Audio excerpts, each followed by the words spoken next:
January 1942. The Pacific Ocean lies dark and heavy beneath a moonless sky. Warm air carries the smell of fuel oil and salt across steel decks as Japanese warships cut silently through black water. On the bridges, officers peer outward through binoculars, eyes trained by years of doctrine and tradition. Lookouts listen for engines, watch for shadows, trust the night to conceal their approach. For decades, darkness has been an ally, an element mastered through discipline and courage. In this moment, nothing seems changed. The sea looks the same. The night feels familiar. But beyond human sight, unseen waves are already moving across the water, bouncing off metal hulls and returning to glowing screens. Somewhere far away, American operators are watching shapes form in the dark, measuring distance, speed and intent, without ever seeing the enemy with their eyes.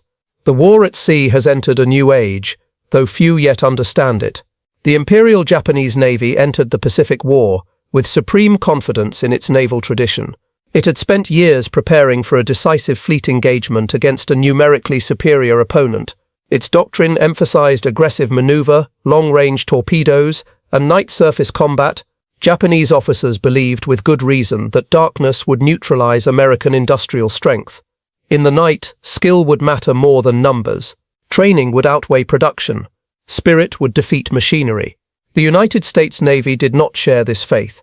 Its pre-war doctrine was cautious, its fleet scattered, its reputation for night combat modest at best.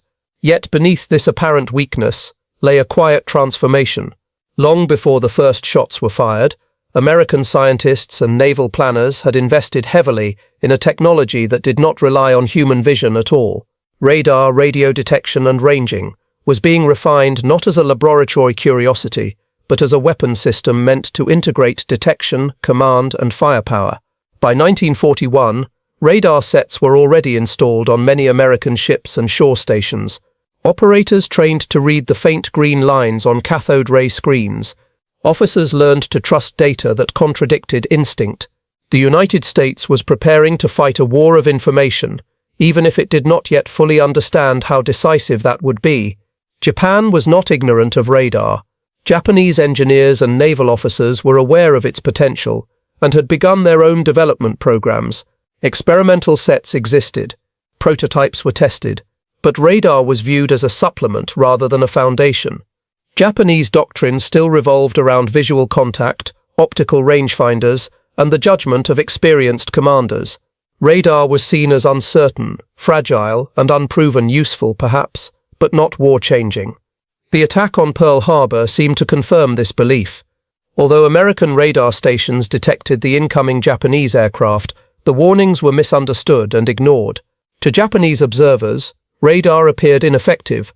The blow succeeded. Battleships burned. Airfields were wrecked. The lesson seemed clear. Radar had failed to prevent disaster. In truth, radar had worked. The system around it had not. This distinction would become painfully clear as the war unfolded. In June 1942, at Midway Atoll, radar quietly influenced the course of history. American radar stations detected incoming Japanese aircraft well before visual contact. Fighters were scrambled, anti-aircraft defenses were alerted. Though the battle would be decided by a complex combination of intelligence breakthroughs, operational errors, and sheer chance, radar contributed to the American ability to respond with speed and coordination. Japanese carriers, by contrast, relied on scout planes to locate the enemy. Detection depended on weather, timing, and luck. When those scouts failed, surprise turned against Japan. 4 fleet carriers were lost in a single day. It was a defeat without precedent in Japanese naval history.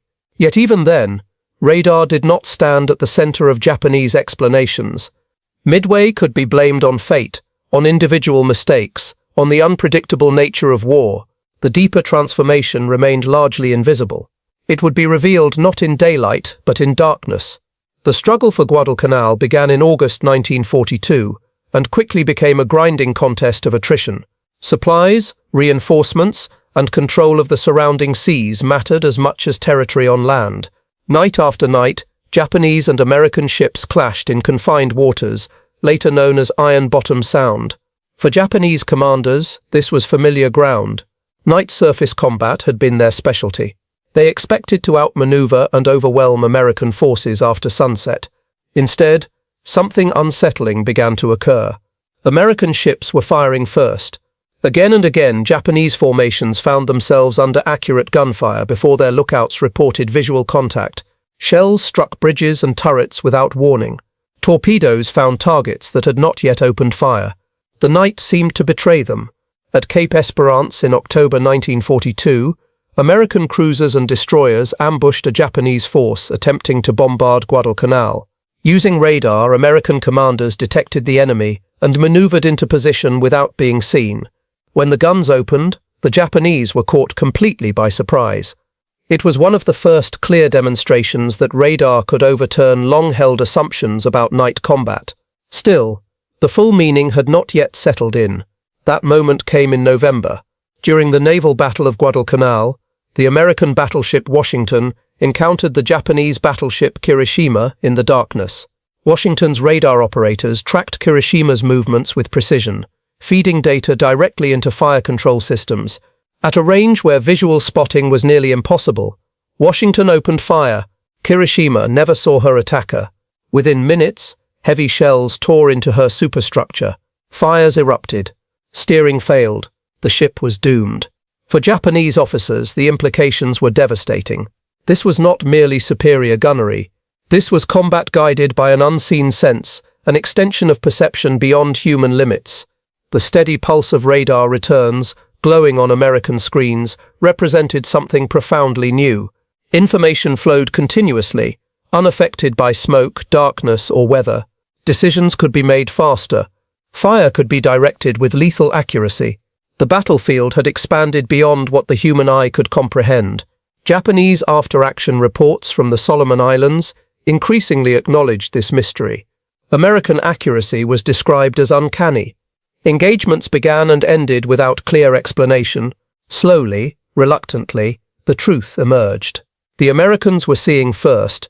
By late 1942 and early 1943, Japanese naval leadership began to recognize radar as a decisive factor. Engineers studied captured equipment and wreckage. Intelligence officers analyzed American tactics. Reports circulated acknowledging that the United States possessed a significant technological advantage in detection and fire control. Japan accelerated its own radar programs. New sets were developed and installed, but the gap proved difficult to close. Japanese radar generally lacked the range, reliability, and integration of American systems. Production was limited. Training was uneven. Most critically, radar information was not fully woven into command doctrine. Where American radar guided decisions, Japanese radar often remained isolated, observed but not trusted. The realization cut deeper than technology. It challenged the very philosophy of Japanese naval warfare. The Imperial Japanese Navy had believed that war was won through willpower, mastery, and decisive action. Radar suggested that war was becoming something else entirely, a contest of systems, logistics, and sustained innovation. It favored nations capable of mass production, scientific coordination, and continuous improvement. The recurring sound of radar, the rhythmic sweep, the steady echo, came to symbolize this shift. It was impersonal, tireless, and precise. It did not rely on heroism or intuition. It simply revealed reality, again and again, without emotion. For Japanese admirals, this was a sobering confrontation. The night, once a refuge, had become transparent. Darkness no longer protected skill or courage. It exposed them to an enemy who could see without being seen. As the war continued, Japanese naval operations adapted defensively. Night surface engagements were avoided where possible. The doctrine that had once promised victory now invited annihilation. The realization had arrived too late. Radar did not win the Pacific War by itself, but it reshaped it irrevocably. It altered how battles were fought, how fleets moved, and how commanders thought. It transformed naval warfare from a contest of eyesight and instinct into one of information and integration. In the end, the Pacific War became a clash between two visions of power, one rooted in tradition and personal mastery, the other grounded in industrial capacity and collective innovation. The steady pulse of radar embodied that second vision, an expression of abundance, cooperation, and democratic industry applied to survival. Long after the guns fell silent, the lesson endured. Freedom in the modern world would depend not only on courage, but on the ability to see clearly, share knowledge, and act together. In the darkness of the Pacific, Japanese admirals learned that the future of war could no longer be seen with the naked eye. The understanding that radar had altered the nature of naval combat did not arrive as a single revelation, but as an accumulation of unease. For Japanese admirals, it settled in gradually, battle by battle, report by report, loss by loss. Each night, action that ended in sudden destruction without visual contact chipped away at assumptions that had guided their careers. Each engagement fought in darkness now carried an unfamiliar dread, not of the enemy's skill, but of his invisibility. By early 1943, the waters around the Solomon Islands had become a proving ground for this new reality. American destroyers, cruisers, and battleships moved with a confidence that seemed unnatural to Japanese observers. They maneuvered precisely in pitch darkness, coordinated across wide distances, and opened fire with unnerving accuracy. The night no longer introduced uncertainty for the Americans. It reduced it. Japanese officers began to speak quietly of an unseen American advantage. Radar was no longer a rumor. It was an explanation. Reports from surviving ships described engagements in which American fire began before Japanese formations were fully deployed. Torpedo attacks, once the hallmark of Japanese night warfare, were intercepted or evaded with increasing frequency. American ships altered course just before torpedoes arrived, as if forewarned. To commanders raised on the belief that night concealed intention, this was deeply unsettling. The Imperial Japanese Navy attempted to adapt. Radar installations increased, particularly after 1943. New air search and surface search sets were fitted to major combatants. Training programs were revised. Technical manuals were rewritten. But these changes occurred within limits that could not be overcome.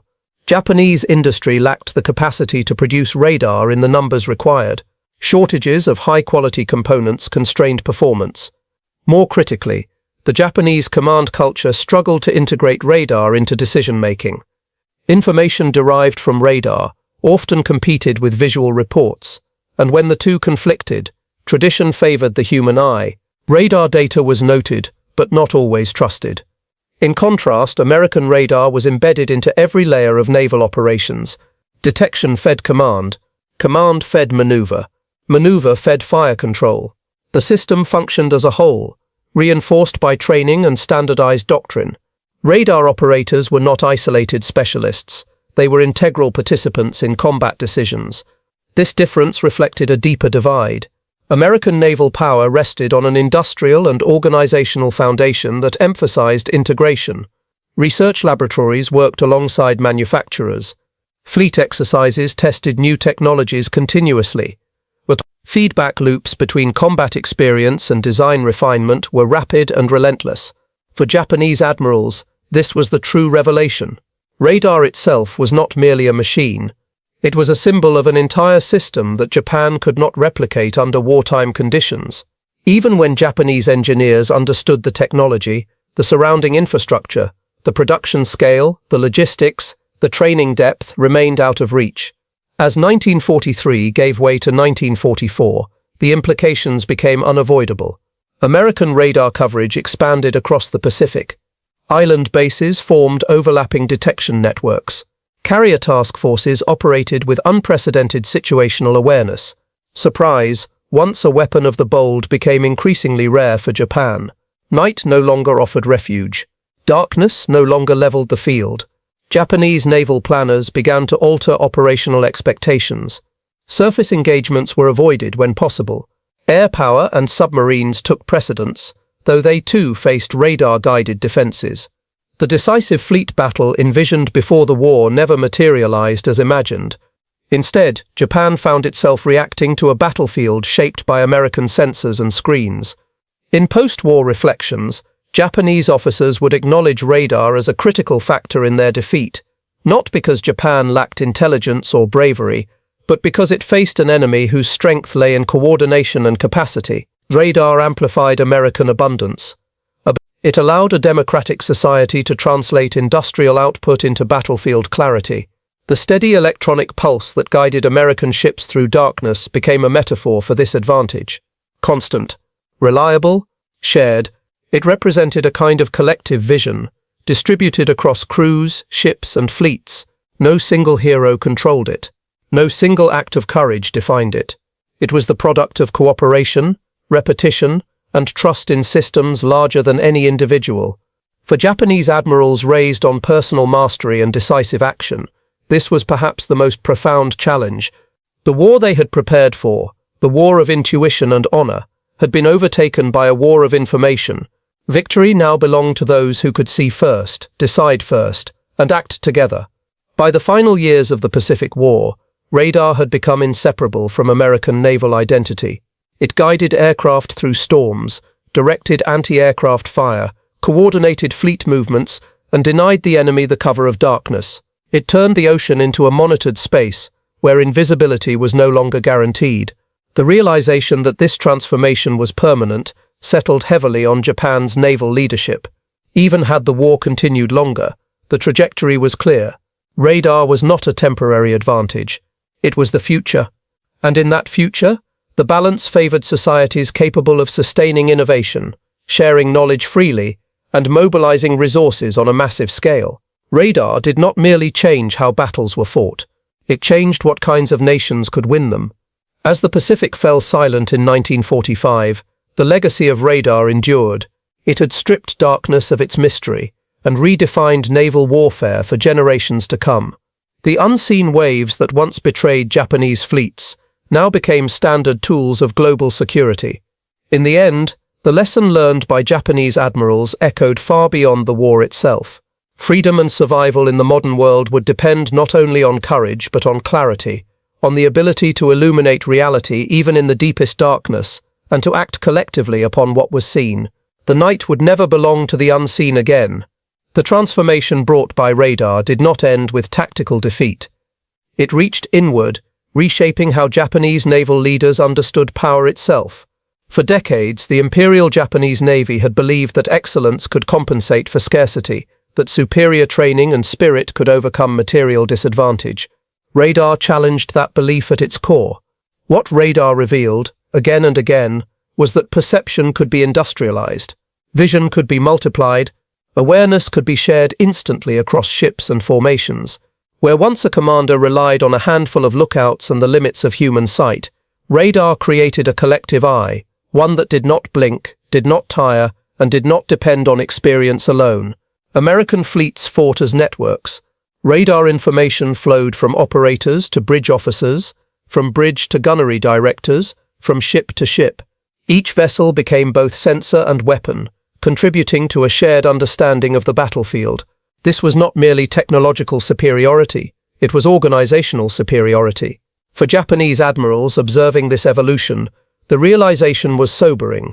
Even perfect courage could not overcome an enemy who always knew where you were. Even flawless execution could not succeed if the enemy had already anticipated your movement. Radar reduced uncertainty, and in doing so, reduced opportunity. Attempts were made to counter this advantage. Japanese forces experimented with radio silence, deceptive maneuvers, and night tactics designed to confuse detection, but radar thrived in precisely those conditions. The quieter and darker the battlefield became, the more decisive radar's advantage grew. By 1944, American radar-guided anti-aircraft fire had become deadly efficient. Incoming aircraft were detected early, tracked continuously, and engaged with coordinated barrages. Japanese pilots, once able to approach unseen, now flew into layered defenses guided by unseen hands. The sky, like the sea, had become transparent. Japanese post-war assessments increasingly framed radar as part of a broader American system of warfare, one that combined science, industry, and doctrine into a single adaptive force. Radar was not an isolated miracle.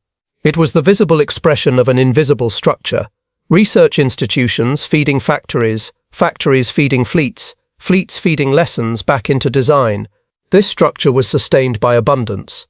The United States could afford to experiment, to fail, to refine. Radar sets improved continuously throughout the war. Training expanded. Integration deepened. Losses could be replaced. Lessons could be applied rapidly. Japan could not match this cycle. Resource shortages, industrial limits, and strategic isolation constrained adaptation.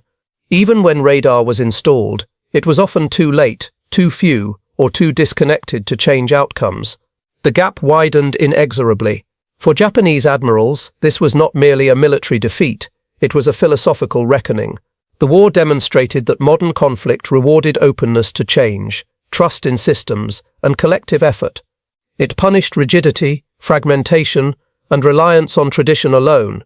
The symbolic sound of radar, the steady sweep, the recurring echo, came to represent this new order. It was the sound of a society organizing itself for clarity, of a nation turning science into shared vision, of democracy expressing itself not through slogans, but through coordination. When the war ended, radar remained. It became standard on every major warship. It shaped Cold War doctrine. It redefined naval engagement for the rest of the 20th century. The lessons learned in the Pacific spread across the world's oceans. The realization reached by Japanese admirals during the war thus carried a lasting truth. Naval warfare would never return to what it had been. Darkness would never again guarantee concealment. Victory would belong to those who could see, communicate, and adapt fastest. In the silent aftermath, as wrecks settled on the ocean floor and the radar screens went dark, the meaning endured. The future of freedom, like the future of war, would depend on collective vision, on the ability of societies to illuminate uncertainty and act together upon what they discovered. That was the lesson radar taught at sea, and it was learned the hard way, in the dark waters of the Pacific, when Japanese admirals realized that naval warfare had changed forever.